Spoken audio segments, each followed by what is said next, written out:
Chapter 9.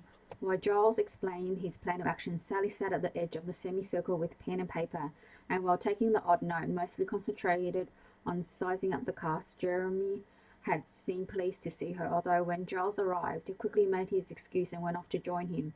Giles was deep in conversation with a rather handsome young man called Robert. She discovered from Heather the font of all knowledge.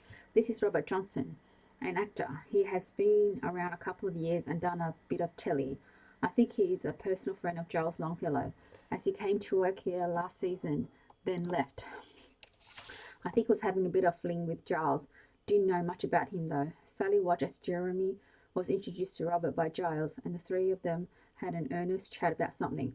Jeremy certainly looked the part of the young actor. He was wearing flared coral collared jeans and a floral shirt, and had grown his hair so he could flick it provocatively. His orientation seemed in no doubt whatsoever now to Sally, and by the way that Robert was touching his arms and leaning towards him as they spoke, she guessed it would not be long before they were very good friends. A loud burst of laughter drew her attention towards Peter, her landlord, who was joking with Simon Day and Geoffrey Challis. Simon was a real jack. The lad had seemed full of fun. He had already winked several times at Sally during the course of the morning. Geoffrey was charming, just as Heather had told her, and seemed to fit in with everyone. She did not have a chance to talk to Charmaine or Sarah until they broke for coffee, when Sarah came over to the prompt corner and introduced herself. "Hi, I am Sarah Kelly, the ASM. Can I do anything to help?" she offered. Heather gave her 2 mugs of coffee and said, "Hi, Sarah. Take these to Giles, please. This is Sally, by the way. She's also an ASM and small parts, I believe." "Nice to meet you," said Sarah, and went off with the coffees. Sally took the next 2 mugs and asked, "Pinky and Perky, I presume?" Heather burst into a fit of giggles. "Shh! For God's sake, don't let anyone hear you say that." "But yes, spot on, Sally. You learn fast. I think we are going to get along. Better take some more biscuits by the look of it." They were probably stocking up for later, or eating them now so they don't have to buy any lunch. As Sally was coming back for another mug or two, Charmaine Lord approached her. "Hello. And what is your title in our esteemed little band?" "I am Charmaine, by the way," she drawled, rather theoretic, theoretically. "Yes, I realise," replied Sally. "I'm Sally Thomas, ASM and small parts. Lovely to meet you. Would you like a coffee or tea?" "No, thanks. I don't suppose there is any Perrier water, is there?" "No, of course not. How silly of me. I suggested to Giles last year that he got a water cooler thing like the Americans have. Don't suppose that has materialized. Though. God, I feel depressed already." She wandered off across the room, trailing her coat behind her like a catwalk model. Interesting, thought Sally. Wonder if she's any good. Giles had announced the first 3 productions by the end of the morning, and there was great excitement because the opening show was going to be John Littlewood's "Oh, What a Lovely War," and everybody had to sing. Much to Sally's amazement, she was in the production as a Perro and 2 solo songs. Heather slapped her on the back and feigned a disgruntled voice. "Well, that's you out of service as far as my management is concerned. You'll be faffing around singing and dancing instead of chasing up props for me." "Oh no, I promise I will do all my stage management stuff as well. Please don't think you can't rely on me," Sally assured her. "I'm only joking," said Heather more gently. "Don't worry, we will manage, and I think it's great. You have got the songs. You must have a good voice." "Not bad," said Sally modestly. She hid her true excitement for the time being. But boy, wait until she rang home and told them. The other 2 productions were to be A Man for All Seasons by Robert Bolt, starring Percy Hackett as Sir Thomas More and Peggy Delamain as his wife. Percy was in his element and had already called at the poor wardrobe mistress to discuss his many and varied outfits. Charmaine was to play the daughter, and Jeremy had the role of More betrays Richard Rich. The 3rd production in the lineup was to be a musical version of the famous Aristotle's play, Lysistrata.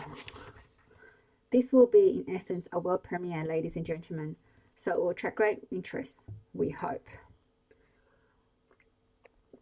It will also be the production to launch a 3-day conference that this theatre will be on hosting for the Association of Repertory Theatres throughout the UK. So an important time for us all. Now, the lead in this production will be our own very lovely Charmaine Lloyd. I would like Sally Thomas to understudy you and play one of the neighbours in the town. So you will be very busy, Sally, combining all your posts. Heather, I am sure will give you as much help as she can, although it will be a tough one for you, Heather, as all the girls will be in the show in some form or other. Sarah, that includes you. Giles turned his gaze upon the young ASM, who perked up considerably and said, "Oh, that's great. I will really enjoy being part of the company. Thank you, sir. So now you have all your work cut out. We will break for a quick lunch, and then everybody back here for 2 o'clock. I will start with a musical rehearsal taken by musical director Mr. Timothy Townsend." Take about him. The musical director stood for his applause. He was a very unprepossessing little man with a bald head and an ample paunch, which must get in the way of him playing the piano, thought Sally. The company broke, and Sally was about to suggest a bag of chips when Heather took her arm and led her towards the cluster of folks in the corner, who had not been part of the cast list as such, but consisted of the designer and lighting crew and the chief carpenter. "There's no time to stop. You have to join the production meeting now, my girl, though I suspect it will be held in the pub." Heather addressed this last word to a huge man in overalls with shoulder-length hair and a fine beard and very tranquil eyes. "Pub is right, Heather, my lass. And is this fine-looking young lady my dinner for today?" He peered at Sally, who fleetingly felt a shiver of panic before the giant burst into a huge guffaw and introduced himself. "Will Black, at your service, chief carpenter and maker of magic. You are Sally. Are you not ASM and not so small parts? I gather you will be a little busy bee. Come on, let's go to the pub so we can start our very important production meeting." He gave her a big wink and turned away to the rest of the group to chivvy them up. Sally followed on, feeling like Alice in Wonderland. Nothing seemed real anymore. The pub was opposite the theatre and a world away from the picturesque Cheltenham scene. This was a drinking pub and nothing else. The tables were stained and chipped, and the chairs hard and uncomfortable. There was a scaly female inside, as men stood shoulder to shoulder at the bar, their arms lifting their pints almost in unison, like some sort of tribal dance. Will calls are parting on the ways, and they all followed him through a back room. "Fetch a few more chairs, and I'll get the drinks in. Pints all round, is it?" He paused when he caught Sally's eye. "Ah, well, maybe not quite. What are you having, my dear? Gin and tonic?" Sally would have given her right arm for gin and tonic, but had the good sense not to rise to the taunt. "Pint of cider, please," she said. "Draught if they have it." Will gave off one of his guffaws and disappeared into the bar. Once everyone was settled, the plans came out on the table and designs took over, while Sally and Heather, notepads at the ready, awaited instructions. Sally was in complete state of giddy excitement when about her roles in "Oh, What a Lovely War," and trying to fathom out just what her duties were going to be backstage. Because they did a new production every 2 weeks, the set all had to be very adaptable, and Will had his work cut out to keep new ideas coming. The lighting designer had a standard rig, but subject to finance, would try and give each production a little extra something. What struck Sally very clearly was just how passionate everyone was about their jobs. She began to feel a sense of pride in being part of the team. But then suddenly it was 5 to 2, and Sally had to put her actress hat on and get back for the music hall. "I'm sorry, but I have to go," she whispered to Heather. "Yes, go on, don't worry. We're nearly done here anyway. And when the pub shuts, this is definitely the end of the meeting," the other girl laughed. "Oh, go, or you'll be late, and that will not look good. Tell Will I shall get the next round in when I see him." Sally rose and nipped out before anyone could pass comment. She just made it to the stage as Timothy was hanging around the music sheets. "Now, I think the best way to go about this is to start with an ensemble number so we can all warm up our voices, and then am going to listen to each one of you in turn and put you in the correct place for your range. So please all look at the title song, 'Oh, What a Lovely War.'" The company spent the next half an hour belting out the tune and feeling very uplifted. There is nothing like a good sing-song to lift the spirits, is there? Voice whispered Sally's ear. It was Simon, and they laughed and nodded. Timothy was a wonderful pianist, despite his paunch, and soon putting people in different spots next to each other. "We're going to have to learn harmonies. Have any of you got tape machines? If so, I can play your harmonies for you and you can record them and learn them at your leisure." Robert and Jeremy put their hands up, and surprisingly Sarah did too. The rest of them all looked a bit pathetic. Percy and Peggy laughed it off, announcing that they would pick up the tune soon enough. Charmaine looked pained and said, "I don't really do singing. Can't I just stick with the tune?" Timothy looked a little taken back. "Well, that is not quite the spirit, Charmaine. But we will see how we get on. Sally, what are you going to do, especially after your solo? I won't have much time to spend with you on your own. Would you be able to get hold of a cassette, do you think? Sally was already thinking what to do. Yes, of course. I will see what I can do. Sorry, I am not prepared. I had no idea I would be used so soon. She looked around the room, embarrassed, feeling very unprofessional. Well, I understand you have a beautiful voice, encouraged Timothy, so we must make use of it. Now I want to have one more go at all the company stuff that we all call in at, and we can call it a day because some of you have to go to wardrobe now. I understand. After the rehearsal was finished, Sally went to find Heather for further instruction. It was already 5:30 and she was exhausted. All she wanted to do was go back to the jigs, have a hot bath, followed by some baked beans on toast, and go to bed, which reminded her she would have had to do some shopping on the way home because she had brought no supplies and could not expect Janine to cater for her again. Heather was in her office, printing out the next day's calls. Listen, love, you have had a long day, so don't go through all this now. Let's meet tomorrow at 9 and I'll show you the schedule, etc. But if you wouldn't mind just handing those out to those still left in wardrobe and pinning one on the notice board at the stage door when you leave, that would be great. I thank you, Heather, so much. I must say I'm knackered. I will get the milk and biscuits for tomorrow so you don't have to worry.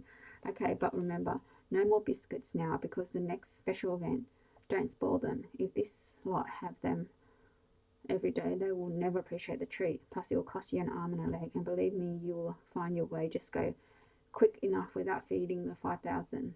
Okay, thanks. Point taken. Just milk then.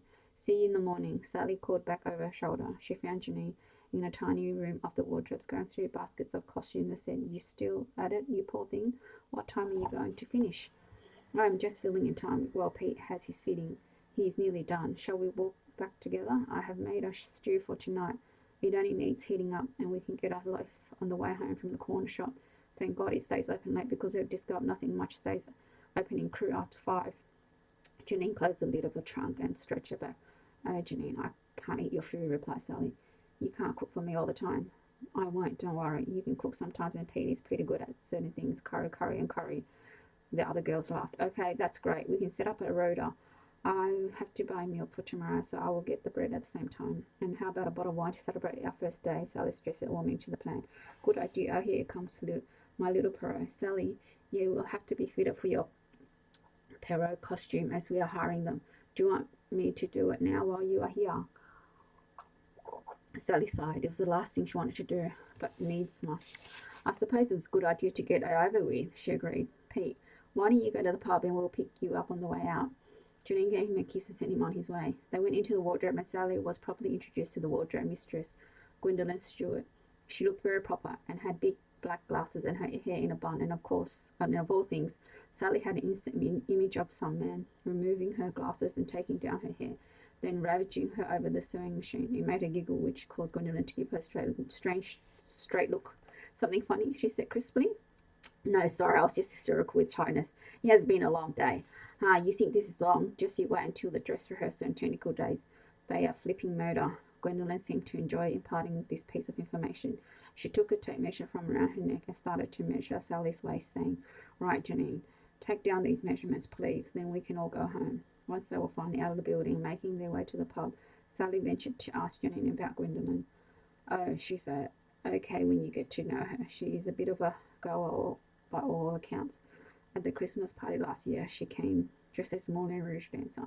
I think, though, that normally she's just a bit shy and finds actors intimidating. I get on with her fine, and I'm allowed to call her Gwen.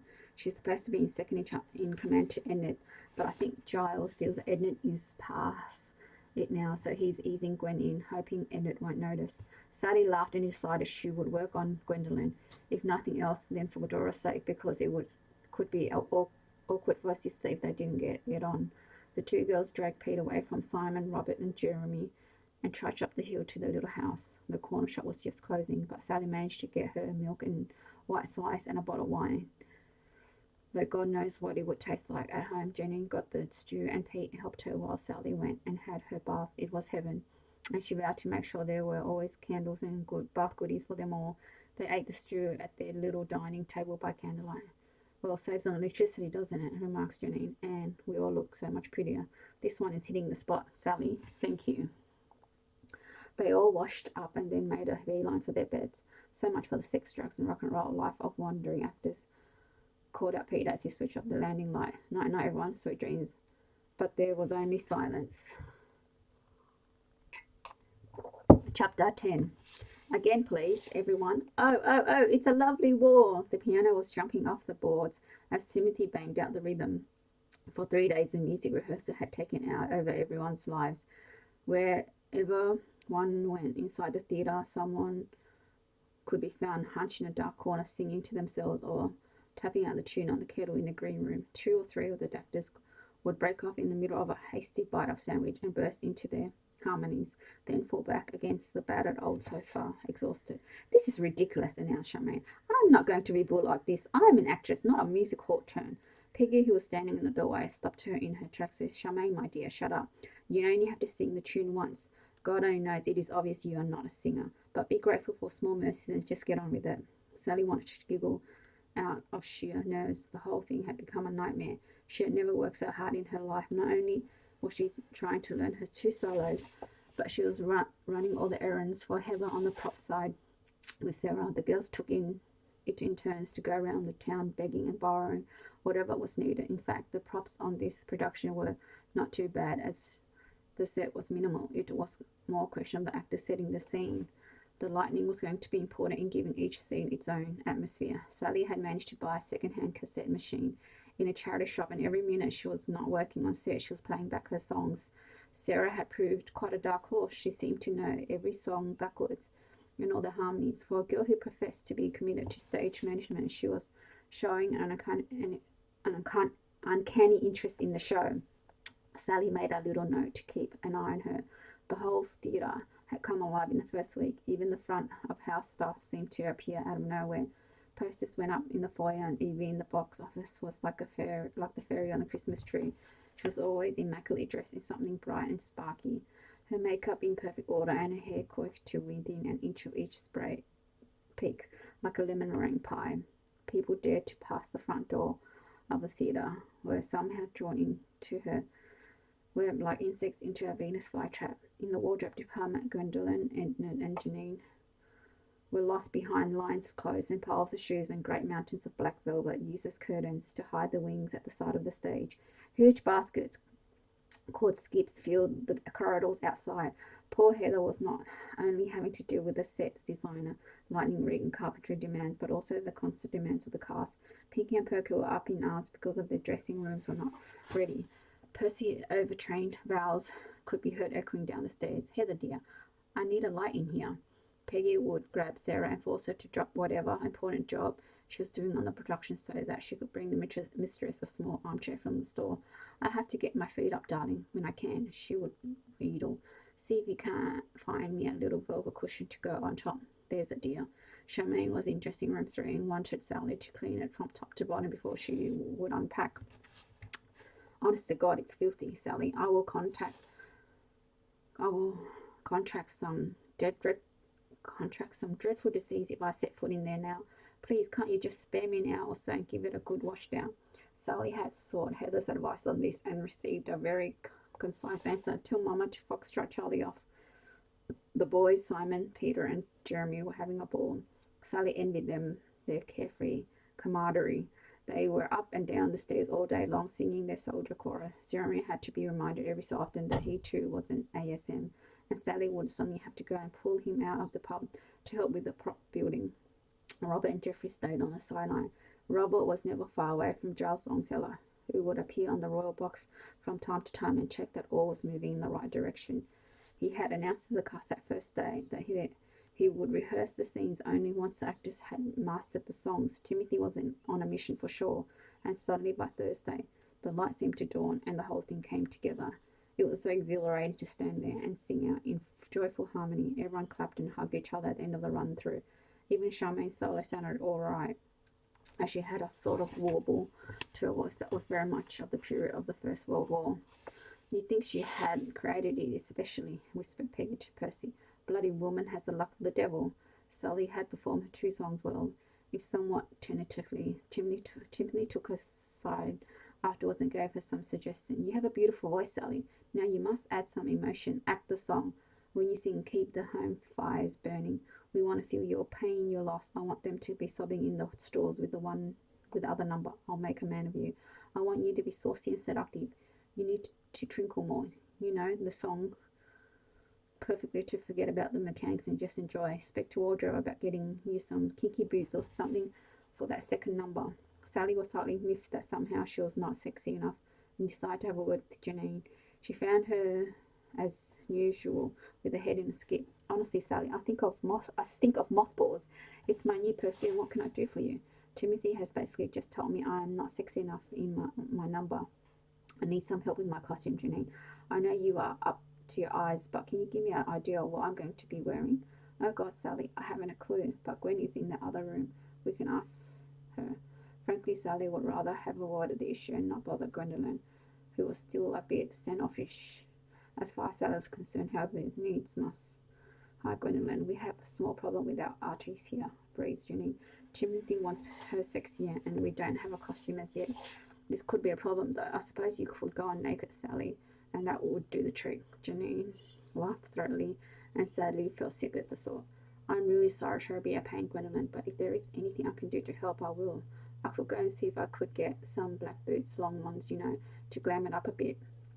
Gwendolyn studied Sally for a few moments and then decided, yes, good idea, Sally, that would be a great help. Then I will make you a sort of drum marionette type outfit with a little soldier hat, and we will give you a cane to play with, and away you go. And get some fishnet tights as well. Can you afford all this? Because I'm not sure the budget will stretch. Sally's heart sank. More expense. But if it helped get her in with Gwendolyn, it could all be worthwhile, especially when Dora arrived. At least then she would have backup and her own personal dressmaker. Okay then, I will go out right now and find those boots, Sally declared. Tell her that I have gone on an emergency mission. It was a relief to get out into the fresh air. Sally had been coming into work every day at 8:30 and leaving after dark. The theatre was dirty and full of dust, only made worse by all the scenery building going on. Suddenly she was walking in September sunshine, the light playing on the autumn leaves rustling above her. She could almost pretend she was out on a day's shopping spree without a care in the world. Almost. She was plonked back into reality by a shout from behind.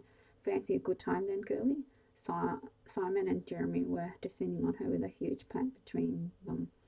She burst out laughing. What is this, you idiots? Please don't mock. It is very unbecoming, pouted Jeremy. This is our palm tree for the camel scene. But it's an absidistra, hooted Sally. It may well be, but it is all we could find at the markets. So bog off. Miss Nobody Know-it-all, replied Simon. Look, it's green and it will wave in the breeze, so it will be fine. Just have to use your imagination. Where are you skiving off to anyway? I have got to find a pair of boots for my costume at the Drum Marriott, said Sally. Oh, lovely, kinky boots, growled Simon. I knew you'd got it in you, Sally Thomas. Oh, please, give me a break, she retorted. Jeremy, keep your friends under control, and don't forget, by the way, we have to pick up that Chase lounge from the junk shop later. Did you manage to get a trolley from the scene dock? Jeremy looked crestfallen. Oh shit, I forgot all about it. I'm so sorry, Sal. I know. I'll ask Robert if he can help me pick it up in his car. We could tie it to the roof. Okay. Please get it done. She turned and left them to it. Sally decided to make for Freeman, Hardy and Wills round behind the market. She vaguely remembered seeing some boots in there in the course of her travels. This was the thing about looking for props all day long. One past so many windows and stores, it's hard to remember what was what. She arrived at her destination and peered into the shop window. It all looked rather dismal, but nothing ventured.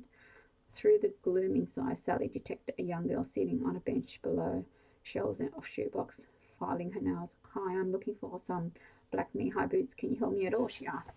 The girl jumped up with a start. Sorry, what did you want? Black boots, Sally repeated the question. Oh, right, yes, well, we have those really nice black printed, nice black painted leather ones. What size are you? 6, said Sally, sitting down on the bench and starting to take her shoes off. The girl disappeared in the back, leaving Sally to ponder on why some shops put yellow cellophane in the windows to make the shop even darker. The girl returned with a large box and proceeded to unpack the promised boots. They were in fact rather impressive, thought Sally. She slid her leg into the boot and started to zip it up, only to find a gentleman kneeling at her feet, his hands deftly taking her over from hers and moving up her leg with an electricity. Oh, sorry, who are you? Stammered Sally, trying to gain back her leg from his grasp. Mr. Leslie Tibbs at your service, miss. This is our top of the range boot for this winter, just a penny under £30 and cheap at the price. Oh, blimey, thought Sally. That is a fortune. Actually, I was wondering if you might be able to help me out a bit here. Avenged Sal, holding her leg as seductively as she could in front of Mr. Tibbs' nose. She put on her best, most dazzling smile and whispered, I am an actress here at the Career Theatre, and we're doing this wonderful show called Oh, What a Lovely War. I'm playing a drum marriott and singing this big number, and it would be so fantastic of you and lend me these boots for the run of the show. The trouble is we have so little money for costumes, but this will just make my outfit perfect. Mr. Tibbs released the lace and let it drop unceremoniously to the floor. Oh, I'm not sure we can do that, my dear. These are expensive boots, you know. What if they get damaged? Well, obviously the theatre would have insurance to cover anything like that, but I would take such good care of them, honestly. I'll get you and the shop some publicity, probably in the local paper, and we would be able to give you front row tickets for the first night and the party afterwards. I would be so grateful. Sally forced herself to lean in and close and bat her eyelashes. I see, maybe we've come to some arrangement. Local paper, you say? That would be good for business. Very well, you find out what can be done about publicity, and I will hold these boots for you until the end of the week. Oh, you are so kind. Thank you. I will go right away and sort it out. Sally nearly kissed him, but thought better of it. She could see the twinkle in his eye and the thought of rewards from this actress. She knew exactly who to contact at the local press office, as Evie in the box office had already instructed her on the power of the press at all times. Court them at all times, love, shamelessly. We need every bit of publicity we can get. Make friends with Tommy Nuttall. He is also their photographer, and the bloke is a sucker for a pretty face. Here I come, Tommy. Sally found him in the Crew Chronicle office, feet up, having a fag. Well, well, to what do I owe the honour of a visit from one of the local talents? How is it going at the Dream Factory? Fine, thanks, Tommy. Look, I have an idea for a photo opportunity. The manager at Freeman, Hardy and Wills has agreed to donate a pair of boots to me for my number at the show if you can have some publicity. So I thought it would be nice. It would make a nice picture if I get my costume on and he fits the boots. Bit of leg, you know. Sally couldn't believe she was saying this rubbish. Well, listen to you, sensible girl. I like someone with a bit of noise about her. Yes, spot on. Can we do it tomorrow morning so I can get it in for next Wednesday's show page? Well, I can try. The costume has got to be made yet. Leave it with me and I'll ring you this afternoon. Have you got a number? Here's my card, darling. I await your call. Sally practically ran back to the theatre and up to wardrobe. Gwendolyn, I think I can crack it. I have secured a great pair of patent leather boots on condition I have my photo taken with the manager of the shoe shop tomorrow morning. Can we get a costume together by then? Gwendolyn gave a huge sigh and leaned dramatically on the door. Oh my goodness, to be taken for granted like this. Let me see. Very well. Give me half an hour, then come back and I may have something for you, darling. Sally forced a smile off things and disappeared downstairs. They're thinking the bloody woman was far from theoretical than any other actress in the company. Heather grabbed her at the stage door and pulled her into the stalls. Where have you been, Giles? Well, Giles was looking for you to rehearse a scene with the chorus. I lied and said you are out on the job for me. Well, it was not really a lie. I was out on job for wardrobe, trying to get myself a costume for the show. I did ask Janine to tell you. Honestly, Heather is a nightmare trying to do all these different jobs at once. I'm never going to get my bloody act together for the first night, she wailed. Don't fret, hon. You'll be fine, I promise you. When that curtain goes up, you'll be there, dazzling the punters. Now, get to the rehearsal room and do your thing, by the way. Have you had any lunch? I thought not. Here, take this Kit Kat to keep you going. Heather handed it to her and patted her on the back. Go on. Get going. Sally chucked the chocolate gratefully down her throat and sped off to find Giles. The rehearsal room was next door to the theatre and had been a bar once. As part of the original foyer, it had just a few bulbs for lighting and some rickety chairs. The actors were all huddled around a true bar fire. At last you have deigned to join us, Miss Thomas, bellowed Giles. I'm so sorry, Giles. I had to go and get some boots for wardrobe. I had no idea we were going to rehearse this afternoon, she stammered. Fine, leave it for now. Just get you off script and we can run through the first chorus scene. It is going to be tight, lovies, but we will get there. Now, from the beginning, please. Sally sat down next to Jeremy, who whispered, Don't worry, Sal. It will all come right in the end. And he squeezed her hand. Sally felt like bursting into tears. She had never felt so out of control. She hardly knew what day was, never mind what her first line in the play might be. Still, if she got those boots, and she had a pretty good chance of pulling off that number and showing the guys a thing or two. Thanks for listening.